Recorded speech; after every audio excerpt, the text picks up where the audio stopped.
Fundevogel. There once was a forester who went into the forest to hunt, and as he entered it he heard a sound of screaming, as if a little child were there. He followed the sound, and at last came to a high tree, and at the top of this a little child was sitting, for the mother had fallen asleep under the tree with the child, and a bird of prey had seen it in her arms, had flown down, snatched it away, and set it on the high tree. The forester climbed up, brought the child down, and thought to himself, "You will take him home with you, and bring him up with your Lena." He took it home, therefore, and the two children grew up together, and the one which he had found on a tree was called Fundevogel, because a bird had carried it away. Fundevogel and Lena loved each other so dearly that when they did not see each other they were sad. Now the forester had an old cook, who one evening took 2 pails and began to fetch water, and did not go once only, but many times out to the spring. Lena saw this, and said, "Listen, old Sanna, why are you fetching so much water? If you will never repeat it to any one, I will tell you why."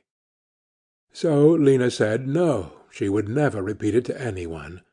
And then the cook said, "Early to-morrow morning, when the forester is out hunting, I will heat the water, and when it is boiling in the kettle, I will throw in Fundevogel, and will boil him in it."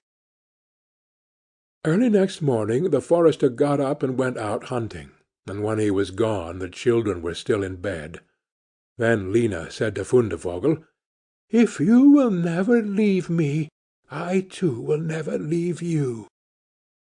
Fundevogel said, "Neither now nor ever will I leave you." Then said Lena, "Then will I tell you.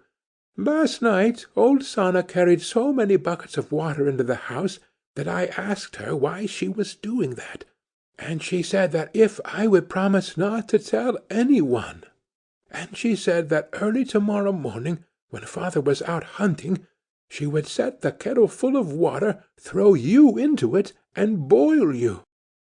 But we will get up quickly, dress ourselves, and go away together."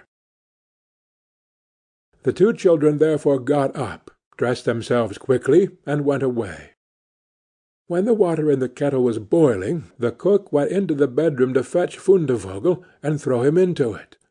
But when she came in and went to the beds, both the children were gone. Then she was terribly alarmed, and she said to herself, "What shall I say now when the forester comes home and sees that the children are gone? They must be followed instantly to get them back again." Then the cook sent 3 servants after them, who were to run and overtake the children. The children, however, were sitting outside the forest, and when they saw from afar the 3 servants running, Lena said to Fundevogel, "Never leave me, and I will never leave you." Fundevogel said, "Neither now nor ever." Then said Lena, "Do you become a rose-tree, and I the rose upon it." When the 3 servants came to the forest, nothing was there but a rose-tree, and 1 rose on it, but the children were nowhere. Then said they, "There is nothing to be done here," and they went home and told the cook that they had seen nothing in the forest but a little rose-bush with 1 rose on it. Then the old cook scolded and said, "You simpletons! You should have cut the rose-bush in 2, and have broken off the rose and brought it home with you. Go, and do it at once." They had therefore to go out and look for the second time. The children, however, saw them coming from a distance. Then Lena said, "Fundevogel, never leave me, and I will never leave you." Fundevogel said, "Neither now nor ever." Said Lena, "Then do you become a church, and I'll be the chandelier in it." So when the 3 servants came, nothing was there but a church with a chandelier in it. They said therefore to each other, "What can we do here? Let us go home." When they got home the cook asked if they had not found them. So they said no, they had found nothing but a church, and there was a chandelier in it. And the cook scolded them, and said, "You fools! Why did you not pull the church to pieces, and bring the chandelier home with you?"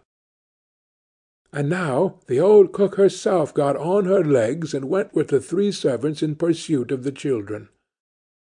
The children, however, saw from afar that the 3 servants were coming, and the cook waddling after them. Then said Lena, "Fundevogel, never leave me, and I will never leave you." Then said Fundevogel, "Neither now nor ever." Said Lena, "Be a fish-pond, and I will be the duck upon it." The cook, however, came up to them, and when she saw the pond she lay down by it, and was about to drink it up. But the duck swam quickly to her, seized her head in its beak, and drew her into the water, and there the old witch had to drown. Then the children went home together, and were heartily delighted, and, if they have not died, they are living still. End of Fundevogel.